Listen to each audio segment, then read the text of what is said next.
ಗೋವಾ ರಾಜ್ಯದಲ್ಲಿ ಇನ್ಮುಂದೆ ಕನ್ನಡಿಗರು ವಾಹನವನ್ನ ಖರೀದಿಸದಂತೆ ಹೊಸ ಕಾನೂನನ್ನ ಜಾರಿಗೆ ತರಲು ಗೋವಾ ಸರ್ಕಾರ ಮುಂದಾಗ್ತಾ ಇದೆ. ಹೌದು, ಕರ್ನಾಟಕ ಸೇರಿದಂತೆ ಇತರ ರಾಜ್ಯದವರು ವಾಹನ ಖರೀದಿಸಲು ಮತ್ತು ಅವುಗಳನ್ನು ನೋಂದಣಿ ಮಾಡಿಸಲು ಪರವಾನಗಿ ನೀಡದಂತೆ ನಿರ್ಬಂಧ ಹೇರುವಂತಹ ಕಾನೂನನ್ನ ಜಾರಿಗೆ ತರಲು ಸರ್ಕಾರ ಮುಂದಾಗ್ತಾ ಇದೆ. ಸದ್ಯ ಗೋವಾದಲ್ಲಿ ಕನ್ನಡಿಗರು ಹೆಚ್ಚಿನ ಸಂಖ್ಯೆಯಲ್ಲಿದ್ದು ಗೋವಾದವರಿಗೆ ಉದ್ಯೋಗ ಉಳಿಸಲು ಹಲವು ರೀತಿಯ ಪ್ರಯತ್ನ ನಡೀತಾ ಇದೆ.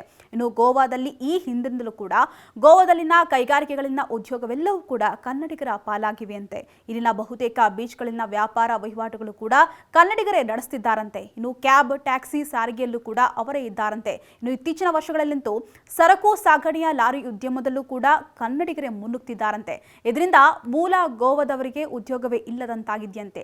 ಈ ಅಪಾಯವನ್ನ ತಪ್ಪಿಸಲು ಕನ್ನಡಿಗರು ಸೇರಿದಂತೆ ಅನ್ಯ ರಾಜ್ಯದವರ ವಾಹನ ಖರೀದಿಗೆ ನಿರ್ಬಂಧ ಹೇರುವಂತಹ ಕಾನೂನನ್ನ ಸದ್ಯದಲ್ಲೇ ರೂಪಿಸಲಾಗುವುದು ಅಂತ ಹೇಳಿ ಅಲ್ಲಿನ ಸಿಎಂ ಭರವಸೆ ನೀಡಿದ್ದಾರಂತೆ. ಇನ್ನು ಈ ನಿರ್ಧಾರದಿಂದ ಕನ್ನಡಿಗರು ಫುಲ್ ಶಾಕ್ ಆಗಿದ್ದಾರೆ.